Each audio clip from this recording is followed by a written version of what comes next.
Padarysiu trumpą video, koks jausmas skristi verslo klase su turkišku. Pirminis dalykas atėjus, tai pasiėmė tarptutes iš karto, nes skrisim labai ilgai, tai yra 10 valandų, o su patukus pasidedam čia vat. Ir šokam į tarptutes. Ausinės, jeigu žiūrėsime filmus, knopkė, kad pilnai išsitiestų visą lovą. Bet pirmą mes palauksime maisto, gėrimų, visko, tada pavalgysim ir paprašysim, kad paklotų mum lovą. Toks išsitaškęs, nes iš Las Vegaso į New Yorką skridom 6 valandas ir tada dar reikėjo laukti kito skrydžio 6 valandas. Jau bendrai apie 12 valandų keliaujam. Kaip matome, turime šefę moterį, atneša meniu, tai galim pažiūrėti meniu.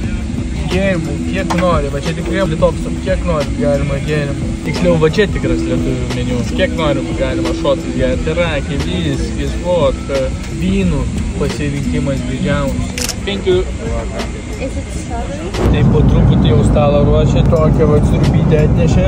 Tai į priekį skridom kažkokią tokią valgiau, tai skani buvo. Atnešė pagrindinį patiekalą, vištieną ir čia bulvių apkapas. Atrodo, tai tikrai nelabai gardžiai kažkaip šį kartą, negalvosiu, bet nu pažiūrėsim.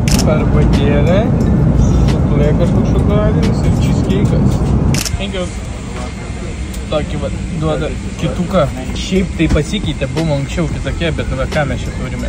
Turim tokį va tokim, turim švarias vaniučkas, turime airplugus, šepetukas, Colgate pasta, rankų kremą turime, gumytę kažkokią ir lūpų balzamas.